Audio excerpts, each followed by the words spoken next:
TDP, Janasena ఈ పార్టీని రెండిట్లని చూస్తే వైఎస్ఆర్సీపీకి నిద్ర పట్టట్లేదని చెప్పాలి. అయితే రీసెంట్గా వీళ్ళిద్దరికీ సంబంధించి ఒక సెన్సేషన్ న్యూస్ ఒకటి బయటకు వచ్చింది.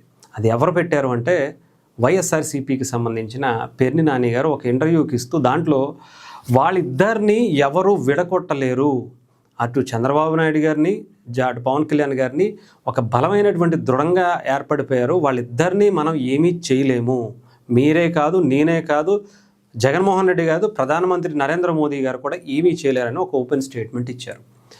ఎందుకు అంటే వాళ్ళకు క్లారిటీ వచ్చింది. ఎన్ని రకాలుగా కుట్రలు చేయాలో వాళ్ళిద్దరి మధ్య పొరపచ్చాలు లేదంటే గొడవలు ఇంకొక విధంగా తీసుకురావచ్చేటువంటి ప్రయత్నాలు చాలానే చేశారు. అది ఇప్పుడు కాదు, వాళ్ళ అధికారంలో ఉండగా అధికారాన్ని అడ్డం పెట్టుకుని ఎన్నో కుట్రలు చేసుకుంటూ వచ్చారు. ఈవెన్ పవన్ కళ్యాణ్ గారిని ఆపుతూ చంద్రబాబు నాయుడు గారిని జైల్లో వేస్తూ చంద్రబాబు నాయుడు గారిని కలవకుండా పవన్ కళ్యాణ్ గారిని అనేక విషయాల్లో చాలా చేసుకుంటూ, అంతేకాదు రెండు వర్గాల మధ్య కూడా ఒక చిచ్చు రాజేసి వాళ్ళిద్దరిని గ్యాప్ తీసుకొచ్చేటువంటి ప్రయత్నం. అంటే చాలా డైరెక్ట్గానే చెప్పొచ్చు, కమ సామాజిక వర్గం కాపు సామాజిక వర్గానికి గ్యాప్ తీసుకొచ్చే విధంగా. గతంలో మీరు ఇలా అన్నారు కదా, చంద్రబాబు నాయుడు గారిని లోకేష్ గారిని ఎలా తిట్టారు కదా, పవన్ కళ్యాణ్ గారిని మీరు చంద్రబాబు నాయుడు గారు ఎలా తిట్టారు, లోకేష్ గారు ఎలా తిట్టారు, బాలకృష్ణ గారు ఎలా అన్నారు, ఇవన్నీ ఎత్తుకొచ్చి ఆఖరికి నరేంద్ర మోదీ గారిని మీరు ఇలా తిట్టారు పవన్ కళ్యాణ్ గారు చంద్రబాబు నాయుడు గారు అని ఇలా ముగ్గురు మధ్య చాలా తీవ్రమైనటువంటి గొడవలు సృష్టించేటువంటి ప్రయత్నం చేశారు. అది 100% అంటే నాకు తెలిసి నిన్న పేర్ని నాని గారు చెప్పినటువంటి సమాధానంతో అర్థమైంది. ఎందుకంటే మేము ఎన్నో చేసాం, మా వల్ల కాలేదు, సో ఇంకా వాళ్ళు ఎవరినూ ఏమీ చేయలేరు. ఎందుకంటే పవన్ కళ్యాణ్ గారు చాలా సందర్భాల్లో చెప్పారు, రాష్ట్ర భవిష్యత్తు నాకు ముఖ్యం, దానికోసం నేను ఎక్కడి వరకు అయినా సరే వెళతాను, కూటమి కలిసి ఉంటేనే ఆంధ్రప్రదేశ్కి భవిష్యత్తు ఉంటుంది, అభివృద్ధి ఉంటుంది అని చెప్పి 10 సార్లు చెప్పారు. అదే తరహాలో కూటమి నుంచి వచ్చేటువంటి ఇబ్బందులు, టీడీపీ నుంచి వచ్చేటువంటి ఇబ్బందులు, బీజేపీ నుంచి వచ్చేటువంటి ఇబ్బందులు ఎన్ని మాటలు వచ్చినా సరే ఆఖరికి మొన్న చిరంజీవి గారిని బాలకృష్ణ గారు ఏదో అన్నా ఇంకొకటి అన్నా కూడా ఎందుకు అంత అగ్రెసివ్గా బయటకు వచ్చి మాట్లాడలేకపోతున్నారంటే కూటమిలో భాగం పంచుకున్నారు. ఇప్పుడు వీళ్ళిద్దరి మధ్య పొరపచ్చాలు వచ్చి బయటకు వస్తే ఇబ్బంది పడేది వాళ్ళ అభిమానులు, వాళ్ళ పార్టీలు కాదు, రాష్ట్ర ప్రజలు. ఇదే ప్రధానంగా చిరంజీవి గారు కూడా అదే ఆలోచించుకున్నారేమో అని నాకైతే అనిపించింది. సో అందుకని అంత వాళ్ళు చిరంజీవి గారి ఫ్యాన్స్ వెళ్ళి పోలీస్ స్టేషన్లో కేసులు పెడతానన్నా వద్దు, వదిలేసేయండి, ఎవరి పాపాన్ని వాళ్ళు పోతారనేసేటువంటి సమాధానం ఆయన ఇచ్చారు అంటే ఆలోచించాలి. ఇకపోతే ఇప్పుడు ఒక్కసారి నాకు తెలిసి అంటే రియాలిటీలోకి వచ్చినట్టుగా అనిపించింది. ఇక మనం వీళ్ళ కలిసి ఉండగా అధికారంలోకి రావటం అనేది జరగదు, అదైతే స్పష్టం అనిపించింది. అంతేకాదు అంబటి రాంబాబు గారు కూడా ఒక మంచి స్టేట్మెంట్ ఇచ్చారు.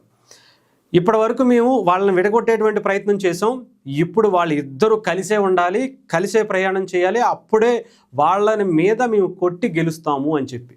ఇది ఒక మగాడి లక్షణం అని చెప్పాలి. ఇప్పుడు అసలు సిసలైనటువంటి కొన్ని రాజకీయ పద్ధతులు మీలో కనిపిస్తున్నాయి. మీ ఇప్పటిదాకా వెనకాల ఎన్నో చేసుకుంటూ వచ్చారు, కానీ ఇప్పుడు వాళ్ళిద్దరిని విడగొట్టకుండా కలిసి వస్తే ఎస్ మీరు సింగిల్గా రాలేరు, మీరు గుంపు వేసుకుని వస్తారు అని మాట్లాడుకుంటూ ఇప్పుడు అధికారంలోకి వచ్చినటువంటి చంద్రబాబు నాయుడు గారిని పవన్ కళ్యాణ్ గారిని అనేక విధాలుగా ఇబ్బందులు పెట్టారు. ఇది ఒక గెలిపేనా అది ఇది అనుకుంటూ మాట్లాడారు. ఇప్పుడు రియాలిటీలోకి వచ్చేటప్పటికి అది అంటారు కదా, మైండ్ బ్లాక్ అయిపోయి ఇప్పుడే బయటకు వస్తే తేరుకుని ఇద్దరూ కూడా మాట్లాడినటువంటి మాటలు. ఇప్పుడు అసలు సిసలైనటువంటి రాజకీయం చెయ్యాలి, ఇప్పటిదాకా మేము దొంగదారులే చేసాం, మేము ఇలాగే చేసాం, మా రాజకీయం ఇంతే అనుకునేటువంటి పద్ధతిని ఇప్పుడు వీడి అసలు సిసలైనటువంటి రాజకీయ లక్షణాలు కనిపిస్తున్నాయి. ఏదో అంటారు కదా, లైట్గా ఇద్దరిలో కూడా ఆ మైండ్ బ్లాక్ అయిపోయి తేరుకుని కొంచెం రియాలిటీలోకి వచ్చినట్టుగా కనిపిస్తుంది. మరి ఇది ఎంతవరకు చేస్తారు, ఏం చేస్తారు అనేది అయితే తెలియదులే, కానీ పేర్ని నాని గారు మచిలీపట్నంలో ఆయన చేసేటువంటి రాజకీయాలు అందరికీ తెలుసు.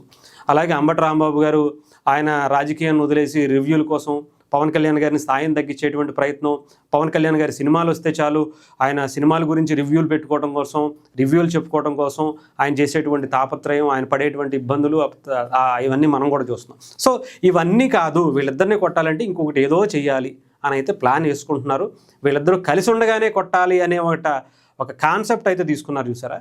ఇప్పుడు మీరు అసలు సిసలైన రాజకీయ నాయకులుగా కనిపిస్తున్నారు. లేదా మేము ఇంకా ఎలాగే ఉంటాం, లేదా మీరు మాట్లాడినటువంటి మాటల వెనకాల ఏమన్నా ఆంతర్యం ఉంటే అది మీకే తెలియాలి. కానీ డెఫినెట్గా మీ రాజకీయాలు మీకుంటే దాన్ని ఎదుర్కొనేటువంటి దమ్ము సత్తా చంద్రబాబు నాయుడు గారికి, పవన్ కళ్యాణ్ గారికి ఉంటే డెఫినెట్గా మీరు ఇప్పటికి 11 ఎలా కూర్చోబెట్టారో అవసరమైతే మిమ్మల్ని తీసుకొచ్చి ఒకటిలో కూడా కూర్చోబెట్టేటువంటి సత్తా వాళ్ళ దగ్గర ఉంటే రేపొద్దున చేసేటువంటి అవకాశాలు కూడా ఉన్నాయి. కానీ వైఎస్ఆర్సీపీలో కొంచెం మార్పు అయితే కనిపించింది.